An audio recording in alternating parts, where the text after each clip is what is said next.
आप देख रहे हैं इंडिया टाउन न्यूज, भारत की बात। नमस्कार, आप देख रहे हैं इंडिया टाउन न्यूज और मैं हूं आपके साथ सुधीर मिश्रा। स्वागत है आपका हमारे खास बुलेटिन राजधानी सरकारधानी में, जहां हम आपको छत्तीसगढ़ की महत्वपूर्ण खबरों से रूबरू कराएंगे। तो चलिए बुलेटिन की शुरुआत करते हैं, लेकिन उससे पहले एक नजर आज की हेडलाइंस पर। एक बार फिर तेजी से पैर पसार रहा है कोरोना, मिला कोविड का नया मरीज, मचा हड़कंप। अतिक्रमण हटाने पहुंचे वनकर्मी, ग्रामीणों ने किया हमला, घंटों तक बनाया बंधक। 18 जून को साय कैबिनेट की बैठक, शहीद एएसपी की पत्नी की अनुकंपा नियुक्ति पर फैसले की उम्मीद, मानसून सत्र पर भी कैबिनेट में विचार। सुकमा में 5 लाख के इनामी सहित 2 नक्सली ढेर, 1 महिला नक्सली भी शामिल, सीएम विष्णुदेव साय ने दी जवानों को बधाई। फर्जी डीएसपी बनकर रिटायर्ड कर्मचारी से लाखों की ठगी, बेटी की नौकरी और बेटे के ट्रांसफर का दिया था झांसा, लंबे समय से इसी तरह ठगी में लिप्त था आरोपी।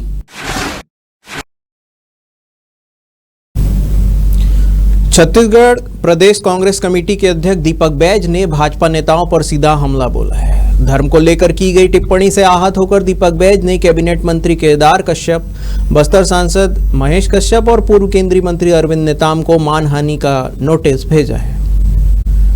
दीपक बैज ने कहा कि इन नेताओं के झूठे और भ्रामक बयानों से उनकी व्यक्तिगत छवि को नुकसान पहुंचा है। उन्होंने आरोप लगाया है कि ये नेता असत्य, झूठ और फरेब की राजनीति करते हैं। बैज ने तीनों नेताओं से सार्वजनिक रूप से माफी मांगने की मांग की है। इसके साथ ही दीपक बैज ने प्रदेश में अवैध रेत खनन को लेकर भी सरकार पर बड़ा हमला बोला। उन्होंने आरोप लगाया है कि राज्य में रेत माफिया बेलगाम हो चुके हैं और इन्हें सीधे तौर पर सरकार का संरक्षण प्राप्त है। और धमतरी, राजिम, बलरामपुर, राजनांदगांव जैसे क्षेत्रों में लगातार रेत खनन और उससे जुड़ी आपराधिक घटनाएं सामने आ रही है। उन्होंने इन घटनाओं के लिए राज्य सरकार को पूरी तरह से जिम्मेदार ठहराया है। देखिए, अब ये तो क्या स्मार्ट सिटी बनाने चले थे, स्मार्ट सिटी तो बना नहीं पाए। अब सिर्फ आधे घंटे की बारिश ने ही सरकार का पूरा पोल खोल दिया है। पूरे रायपुर और अन्य नगर निगम में पूरी तरह से पानी सड़क के ऊपर आ गया। लोग कहीं ना कहीं आलाकान है और भविष्य में जो अभी तो बरसात शुरू भी नहीं हुई है, अभी तो बारिश आने वाली है। पूरी बारिश में क्या हालत होगा रायपुर और बाकी निगम क्षेत्रों का, ये तो भगवान भरोसे है। इसलिए सरकार बड़े बड़े वादा करके आई, लेकिन शहरों को सिर्फ भगवान भरोसे छोड़ दिया गया है। और मैं समझता हूँ आने वाला बारिश में पूरी शहरों में बड़ा दिक्कत होगा और कहीं न कहीं इसका भुगतना प्रदेश की आम जनता पड़ेगा। प्रधानमंत्री नरेंद्र मोदी के नेतृत्व में केंद्र सरकार के 11 साल पूरे होने पर जहां भाजपा देश भर में संकल्प से सिद्धि अभियान चला रही है, वहीं कांग्रेस लगातार सवाल उठा रही है। इसी कड़ी में कांग्रेस अध्यक्ष मल्लिकार्जुन खड़गे द्वारा प्रधानमंत्री मोदी पर 11 वर्षों में 33 गलतियां करने का बयान सामने आया, जिस पर अब छत्तीसगढ़ के मुख्यमंत्री विष्णुदेव साय ने तीखा पलटवार किया है। सीएम साय ने मीडिया से चर्चा करते हुए कहा कि बीते 11 वर्षों में देश ने ऐतिहासिक विकास की ऊंचाइयों को छुआ है। सीएम साय ने प्रधानमंत्री के विजन की सराहना करते हुए कहा कि सबका साथ, सबका विकास और सबका विश्वास और सबका प्रयास के मूल मंत्र के साथ देश ने हर वर्ग के लिए काम किया है। उन्होंने कहा कि ये सब बातें दुनिया देख रही है, लेकिन कांग्रेस को अगर ये नजर नहीं आता तो उन्हें चश्मा बदलने की जरूरत है। सीएम साय के इस बयान के बाद राज्य की राजनीति में नया सियासी मोर्चा खुल गया है। कांग्रेस की ओर से अब पलटवार की तैयारी मानी जा रही है, जिससे आने वाले दिनों में राजनीतिक माहौल और गरमाने की संभावनाएं हैं। देखिए, 11 वर्षों में ऐतिहासिक विकास इस देश ने किया है। माननीय हमारे देश के यशस्वी प्रधानमंत्री श्री नरेंद्र मोदी जी के नेतृत्व में एक तो पूरे विश्व में मान और सम्मान हमारे देश का बढ़ा है, 140 करोड़ भारतवासियों का बढ़ा है और एक समृद्ध और सशक्त देश के रूप में उभरा है। जिस तरह से आपका सर्जिकल स्ट्राइक और ऑपरेशन सिंदूर ये सब करके दुनिया को देश ने दिखा दिया है कि हम लोग कितने शक्तिशाली हैं और सबका साथ, सबका विकास, सबका विश्वास और सबका प्रयास इसको लेते हुए जो 11 वर्षों में सबके लिए काम हुआ है, गरीबों को पक्का का मकान देने का काम, हर घर में बिजली पहुंचाने का काम, हर घर में पाइप द्वारा नल द्वारा पानी पहुंचाने का काम, सबका बैंक का खाता खोलने का काम, ये सब अभूतपूर्व काम हुए हैं 11 वर्षों में। छत्तीसगढ़ सरकार ने राज्य की शिक्षा व्यवस्था को मजबूत और समावेशी बनाने के उद्देश्य से एक बड़ा कदम उठाया है। युक्तियुक्तकरण की प्रक्रिया के तहत राज्य के 447 शिक्षक विहीन स्कूलों में अब शिक्षकों की तैनाती कर दी गई है। इस कदम के बाद राज्य में अब कोई भी प्राथमिक, माध्यमिक या उच्चतर माध्यमिक विद्यालय शिक्षक विहीन नहीं रह गया है। इस विषय में उप मुख्यमंत्री अरुण साव ने बड़ा बयान देते हुए कहा कि युक्तियुक्तकरण का कार्य पूर्ण हो चुका है और शिक्षक विहीन स्कूलों में शिक्षकों की नियुक्ति कर दी गई है। अब राज्य में समय पर शैक्षणिक सत्र प्रारंभ होगा। उन्होंने ये भी जानकारी दी कि स्कूलों में पुस्तकें भी समय पर पहुंचा दी जाएगी, जिससे छात्रों को किसी भी प्रकार की असुविधा न हो। धर्मांतरण के मामले पर बोलते हुए उप मुख्यमंत्री ने कहा कि वर्तमान में जो भी प्रकरण सामने आ रहे हैं उन पर मौजूदा कानून के तहत कार्रवाई की जा रही है। सरकार ठोस और सख्त कानून लाने का विचार कर रही है। इसके साथ ही गौवंश संरक्षण के मुद्दे पर उप मुख्यमंत्री ने कहा है कि सरकार इस मामले पर गंभीरता से विचार कर रही है। करोड़ों रुपए की इस दिशा में खर्च किए गए हैं और आगे किस प्रकार इनका उपयोग किया जाए, इस पर मंथन चल रहा है। देखिए, कांग्रेस सरकार का कोई विजन नहीं था, कोई सोच नहीं थी और नीयत भी अच्छी नहीं थी, और इसलिए हर क्षेत्र में राज्य के साथ अन्याय उन्होंने किया है।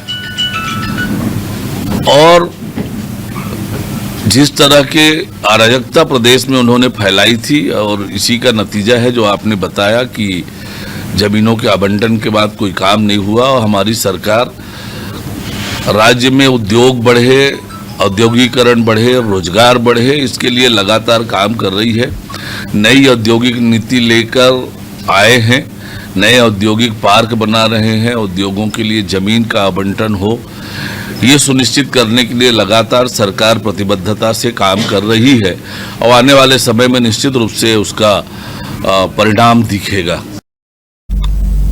देश भर में एक बार फिर कोरोना ने दस्तक दी है। लगातार कोरोना के बढ़ते मामले ने लोगों की टेंशन बढ़ा दी है। कई राज्यों में कोरोना से लेकर कई लोगों की मौत भी हो चुकी है। इसमें केरल सबसे अधिक प्रभावित राज्य बना हुआ है। इसके बाद गुजरात, पश्चिम बंगाल और दिल्ली सबसे अधिक प्रभावित है। वहीं अब छत्तीसगढ़ के महासमुंद जिले में भी कोरोना के मामले सामने आए हैं, जहां एक मरीज कोरोना पॉजिटिव पाई गई है। बता दें कि महासमुंद जिले के 10 लोगों की कोरोना की जांच हुई, जिसमें एक मरीज कोरोना पॉजिटिव पाया गया, जिसके बाद उसे आइसोलेशन में रखा गया है। इसकी जानकारी लगते ही आसपास के लोगों में दहशत फैल गई। इस दौरान स्वास्थ्य कर्मचारियों ने लोगों को सावधानी बरतने की भी सलाह दी है।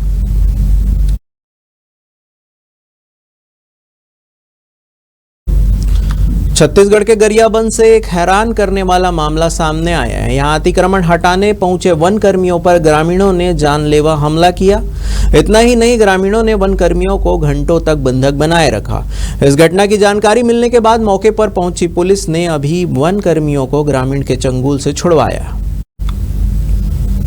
मिली जानकारी के अनुसार यह पूरा मामला परसूली के सोहागपुर बिट का है, जहां वन कर्मियों की एक टीम अतिक्रमण हटाने पहुंची थी और ग्रामीण इसी बात से नाराज हो गए। ग्रामीणों ने डिप्टी रेंजर समेत वन कर्मियों पर लाठी, कुल्हाड़ी के बैट से हमला कर दिया। इस हमले में वन कर्मी घायल हुए हैं। इतना ही नहीं, ग्रामीणों ने हमला करने के बाद डिप्टी रेंजर समेत 5 वन कर्मियों को बंधक बना लिया।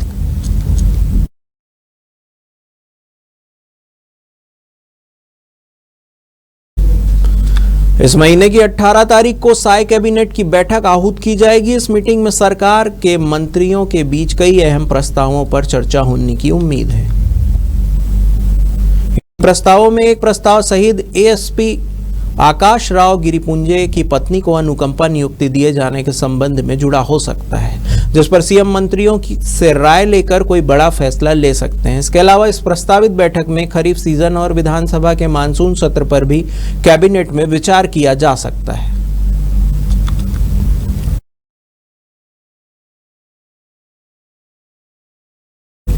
छत्तीसगढ़ के सुकमा जिले में पुलिस और नक्सलियों के बीच मुठभेड़ में सुरक्षा बलों को बड़ी सफलता मिली है।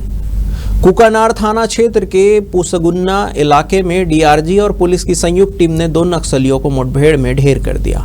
मारे गए नक्सलियों में एक महिला नक्सली भी शामिल है। इस ऑपरेशन में सुरक्षा बलों ने एक ऑटोमेटिक हथियार भी बरामद किया है।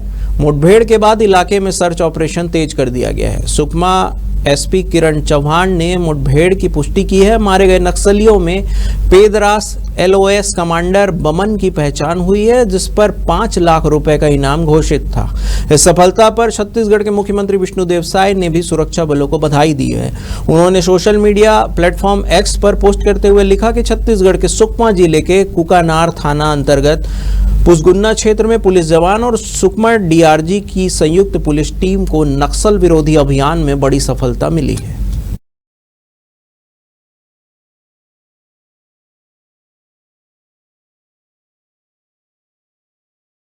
न्यायधानी में सरकारी नौकरी लगाने और ट्रांसफर करवाने का झांसा देकर 20 लाख रुपए की ठगी का मामला सामने आया है। ठग ने खुद को डीएसपी बताकर इस वारदात को अंजाम दिया है। ठगी का शिकार एक रिटायर्ड कर्मचारी हुआ है। पुलिस ने केस दर्ज कर आरोपी ठग को गिरफ्तार कर लिया। दरअसल मामला सिविल लाइन थाना क्षेत्र का है, जहां रिटायर्ड कर्मचारी एमएस सिद्दीकी की पहचान बीते दिनों अफसर खान नामक के युवक से हुई थी। युवक ने खुद को डीएसपी बताते हुए उनसे जान पहचान बढ़ाई। इस दौरान अफसर खान को पता चला कि रिटायर्ड कर्मचारी अपनी बेटी की नौकरी और बेटे के ट्रांसफर का प्रयास कर रहे हैं। उनसे अपने कद और पहुंच का झांसा देते हुए रिटायर्ड कर्मचारी की बेटी की नौकरी SECL में लगवाने और बेटे का वेटेरिनरी कॉलेज राजस्थान में अंजोरा दुर्ग ट्रांसफर करवाने का दावा किया। ठग ने इस झांसे में लेकर अलग अलग किस्तों में 20 लाख रुपए ठग लिए। इस दौरान कोल इंडिया के फर्जी दस्तावेज, फर्जी नियुक्ति पत्र और ट्रांसफर के जाली कागजात भी रिटायर कर्मचारी को भेजे गए ताकि वे विश्वास कर लें। पुलिस जांच में सामने आया कि अफसर खान का परिवार लंबे समय से इसी तरह की ठगी में लिप्त है।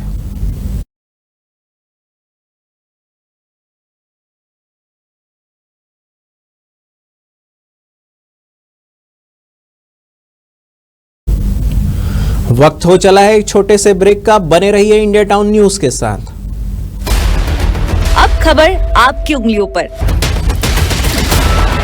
हर खबर पर हमारा नजरिया। इंडिया टाउन न्यूज, भारत की बात। ब्रेक के बाद आपका स्वागत है।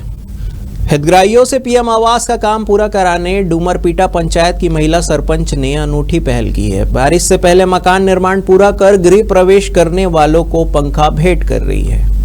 उन्होंने 6 हितग्राहियों को पंखा भेंट कर इस पहल की शुरुआत की है। निर्माण के लिए मटेरियल से लेकर मिस्त्री तक उपलब्ध कराने में भी मदद कर रही है, ताकि प्रगति दिखे और प्रतीक्षारत हितग्राहियों को जल्द योजना का लाभ मिले। पीएम आवास को पूर्ण कराने सीएम साय ने पूरी प्रशासनिक अमला को लगा दिया है। प्रति सप्ताह इसकी प्रगति की रिपोर्ट ली जा रही है। जिला से लेकर ब्लॉक के अफसर घर घर दस्तक दे रहे हैं। इसी बीच आवास निर्माण के लक्ष्य को जल्द पूरा कराने डूमरपीटा की महिला सरपंच रोशनी प्रधान ने अनूठी पहल की है। गांव के चौराहे में उन 6 हितग्राहियों को बुलाकर सम्मानित किया जिन्होंने आवास पूर्ण कर लिया था। सम्मान के साथ ही उन्हें एक स्टैंड फैन भी भेंट की। साथ ही उन्होंने ऐलान किया कि बारिश के पहले आवास को पूर्ण करने वाले सभी हितग्राहियों को एक पंखा भेंट करेंगी। इस मामले में जनपद सीईओ रवि सोनवानी ने कहा कि डूमरपीटा महिला सरपंच की यह पहल अनुकरणीय है। प्रशासन प्रगति लाने प्रयासरत है। सरपंच के इस पहल से पंचायत के काम में प्रगति दिखेगी।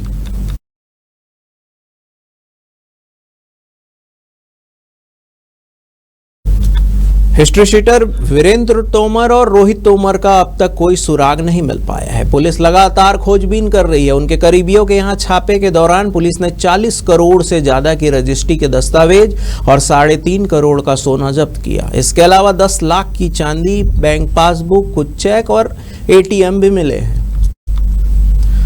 पुलिस ने तोमर बंधुओं के करीबी कारोबारी रविंदर सिंह और ऋषभ सिंह के ठिकानों में छापेमारी की थी। इस कार्रवाई के दौरान रविंदर सिंह के घर से 150 से ज्यादा रजिस्ट्री के दस्तावेज और सोना चांदी के साथ 8 लाख कैश भी मिला, जिसे जब्त कर आयकर विभाग को सूचना दे दी गई है। पुलिस के मुताबिक भाठा गांव वालफोर्ड सिटी निवासी रविंदर सिंह और हनुमान वाटिका निवासी ऋषभ सिंह तोमर बंधुओं के बेहद करीबी है और कई मामलों में उनका लेन देन भी करते हैं। पुलिस ने कोर्ट से सर्च वारंट लेकर दोनों के घरों में तलाशी ली थी। इस मामले में रायपुर एसएसपी डॉक्टर लाल उमेद सिंह ने कहा कि तोमर बंधुओं की लगातार तलाश जारी है। उनसे जुड़े लोगों के घर में तलाशी में जेवर, कैश और दस्तावेज मिले हैं। उचित दस्तावेज पेश करने पर जेवर, कैश और जमीन के दस्तावेजों को लौटा दिया जाएगा।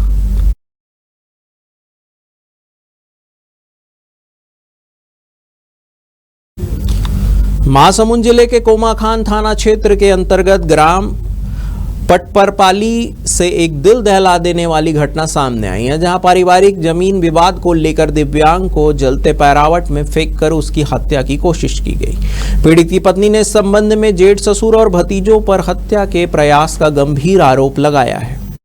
मिली जानकारी के अनुसार पूरा मामला जमीन विवाद को लेकर है। पीड़ित की पत्नी का आरोप है कि सोहन साहू के साथ मारपीट की गई और फिर विवाद इतना बढ़ गया कि पीड़ित को जलते पैरावट में फेंक दिया गया, जिसके बाद डॉक्टरों ने उसकी गंभीर हालत को देखते हुए रायपुर रेफर कर दिया। पीड़ित की पत्नी हीराबाई साहू ने कोमाखान थाने के मामले में शिकायत दर्ज कराई है, लेकिन अब किसी भी आरोपी के खिलाफ कोई ठोस कार्रवाई नहीं की गई है। कोमाखान पुलिस का कहना है कि मामले की जांच चल रही है और जांच के बाद ही उचित कार्रवाई की जाएगी। घटना हुई है, आज मोर आदमी ला जिंदा जला के मारे की कोशिश करे है। मोर ससुर और मोर जेठ और 2 जने बेटा मिलके, 4 जने मिलके इसने करे है। क्या कारण से ये सब घटना अंजाम देगी? जमीन के बारे में।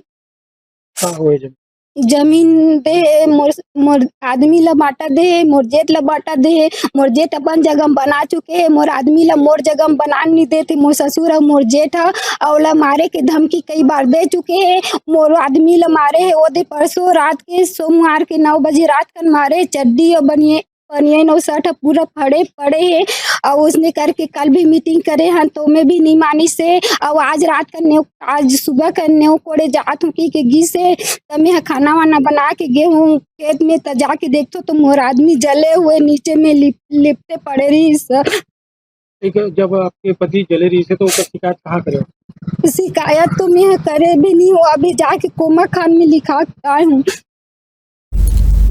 हाल के दिनों में चाकूबाजी, हत्या और चोरी की लगातार हो रही वारदातों से धमतरी में दहशत का माहौल बन गया है। इन आपराधिक घटनाओं के बाद पुलिस अब हरकत में आई है। शांति और सुरक्षा व्यवस्था बनाए रखने के लिए पुलिस ने शहर में गली मोहल्लों में सघन पेट्रोलिंग की। शहर के संवेदनशील और सुनसान क्षेत्रों में बाइक पेट्रोलिंग टीमें गठित कर अभियान चलाया गया। पुलिस की ये टीमें उन इलाकों में पहुंच रही है जहां अक्सर असामाजिक तत्वों का जमावड़ा रहता है। पेट्रोलिंग के दौरान नशाखोरी, अड्डेबाजी और संदिग्ध गतिविधियों में लिप्त लोगों को सख्त चेतावनी दी गई। साथ ही उन युवकों को भी तलाशी ली गई जो वाहनों की डिक्की में धारदार हथियार लेकर घूमते पाए गए। धमतरी पुलिस का कहना है कि यह अभियान आगे भी लगातार जारी रहेगा और शहर में कानून व्यवस्था बनाए रखने के लिए हर आवश्यक वैधानिक कार्रवाई की जाएगी। हमारे पुलिस अधीक्षक महोदय के द्वारा यह निर्देशित किया गया है कि जहां लोग अड्डेबाजी कर रहे हैं या बाहर खुले में शराब पी रहे हैं, नशेबाजी कर रहे हैं, सूखा नशे का सेवन कर रहे हैं, उन सभी जगहों को चेक करना है। रात में इसी तारतम्य में पूरे जितने भी नगर के 3 थाना हैं, थाना प्रभारी और उनके बल को लेकर लगातार पेट्रोलिंग किया गया। उन जगहों पे जहाँ पे लोग अड्डेबाजी करते हैं और इस प्रकार नशे का सेवन करते हैं, उन सभी जगहों को चेक किया गया। जो लोग संदिग्ध गतिविधियों में पाए गए उनको पकड़ा गया, उनसे पूछताछ की गई और उनके विरुद्ध नियमानुसार कार्रवाई भी की गई। महासमुंद जिला और विशेष रूप से सरायपाली अंचल अब गौ तस्करी के लिए कुख्यात होता जा रहा है। यह क्षेत्र पश्चिम उड़ीसा की सीमा से सटा हुआ है, जिस वजह से गौ तस्करों के लिए यह इलाका मुफीद बन गया है। तस्कर रोजाना सैकड़ों मवेशियों को उड़ीसा के रास्ते पश्चिम बंगाल के कत्लखानों तक भेजने का काम कर रहे हैं। स्थानीय गौरक्षक संगठनों, विशेषकर बजरंग दल के कार्यकर्ताओं ने आरोप लगाया है कि प्रशासन को बार बार जानकारी देने के बावजूद प्रभावी कार्रवाई नहीं की जाती। तस्करों को पकड़ने की बजाय गौरक्षकों को ही धमकाने का काम किया जाता है, जिससे उनका मनोबल टूट रहा है। नेशनल हाईवे से लगातार मवेशियों की आवाजाही होती है और ये गतिविधियां न सिर्फ कानून का उल्लंघन है, बल्कि छत्तीसगढ़ की धार्मिक आस्थाओं और पशुधन सुरक्षा के लिए भी गंभीर खतरा बन चुकी है। स्थानीय गौरक्षकों का कहना है कि प्रशासनिक और पुलिस सहयोग के अभाव में तस्करों को पकड़ना मुश्किल हो जाता है। गौ तस्करी की रोकथाम के लिए सख्त कार्रवाई की मांग अब तेज हो गई है। यहाँ तस्करी होने का कारण सबसे बड़ा है यहाँ की प्रशासनिक सेटिंग। आज जैसे बिछिया बाजार का ठेका हो गया 80,000 रुपये में। बिछिया मवेशी बाजार लगता नहीं है और उसका ठेका हो जाना वो एक आधारशिला बनता है रसीद की। गौवंशों को किस प्रकार से गैर कानूनी तरीके से यहाँ पर लाया जाता है और उस रसीद के आधार पर उस गौवंशों को उड़ीसा तक पहुँचाया जाता है। सराईपाली के भूखंड नक्शे को 3 तरफ से उड़ीसा का सीमावर्ती क्षेत्र लगता है और इन तीनों क्षेत्रों से गौवंशों की भारी तस्करी होती है। आपका सिंघनपुर क्षेत्र हो जाए, सिंगोड़ा हो जाए या पालीडी वाला रोड हो जाए, तीनों क्षेत्रों में पुलिस तो है, पुलिस बैरिकेड लगा कर रखी हुई है, लेकिन जांच केवल और केवल गांजा और दारू का होता है। गौवंशों के लिए पुलिस बिल्कुल भी इस क्षेत्र में संवेदनशील नहीं है। ये ऐसा है कि कई दिनों से ये जो है तस्करी चल रहा है और शासन प्रशासन का इसमें कोई ध्यान नहीं है। शासन के नाक के नीचे से गाड़ी निकल जा रही है, लेकिन आज तक कोई किसी प्रकार का कोई कार्रवाई यहाँ देखने को नहीं मिला है। कार्रवाई होता है सब सेटिंगबाजी का, गुमलेबाजी का काम हो रहा है, कहीं पे कोई भी मतलब नहीं हो रहा है। आए दिन देखिए सड़क पर दुर्घटना हो रहा है, गौवंश जो है मर जा रही हैं, लेकिन उनके किसी भी इलाज से लेकर कोई भी रोकथाम का कोई भी यहाँ पे उपचार। आपसे ये भी जानना चाहूँगा कि अधिकतर जो है बहुत तस्करी किन रास्तों से कहाँ तक होती है? यहाँ से आपको बताना चाह रहा हूँ मैं कि छत्तीसगढ़ के रास्ते से होते हुए ये उड़ीसा और वेस्ट बंगाल तक जाता है और जहाँ तक जाता है वहाँ तक इनकी सेटिंग रहती है। कहीं पे कोई रोक टोक, कोई भी पकड़ धकड़, कहीं भी किसी प्रकार का कोई भी पकड़ धकड़ नहीं है।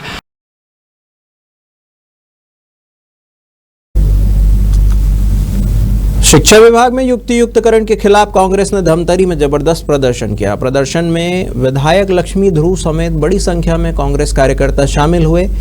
प्रदर्शनकारियों ने ब्लॉक शिक्षा अधिकारी कार्यालय के बाहर नारेबाजी की और शिक्षा नीति के खिलाफ विरोध दर्ज कराया। प्रदर्शन के दौरान कांग्रेसियों और पुलिस के बीच जमकर धक्का मुक्की हुई। कुछ प्रदर्शनकारी बैरिकेड्स फांदकर कार्यालय परिसर के अंदर घुस गए, जिससे माहौल तनावपूर्ण हो गया। कांग्रेस नेताओं का आरोप है कि राज्य सरकार ने शिक्षकों की भर्ती का वादा किया था, लेकिन अब युक्तियुक्तकरण के नाम पर स्कूलों में शिक्षकों की संख्या कम की जा रही है। वहीं पूर्व विधायक गिरीश देवांगन ने भी सरकार पर निशाना साधते हुए कहा कि युक्तियुक्तकरण की आड़ में शिक्षा व्यवस्था को कमजोर किया जा रहा है। कांग्रेस इसका विरोध करती है और जरूरत पड़ी तो बड़ा आंदोलन किया जाएगा। शिक्षा की जो नीति है उससे भारतीय जनता पार्टी ने घोषणा किया था कि हम इसको नियुक्तिकरण जो है वो जो है उसको करेंगे, मगर ये भारतीय जनता पार्टी उसके विपरीत काम कर रही है और इसलिए पूरा प्रदेश में कांग्रेस पार्टी इस नीति के विरोध में धरना अपना घेराव कर रही है। हमारे खास बुलेटिन राजधानी सरकार धानी में फिलहाल इतना ही। तमाम खबरों के लिए बने रहिए इंडिया टाउन न्यूज के साथ। नमस्कार। आप देख रहे हैं इंडिया टाउन न्यूज, भारत की बात।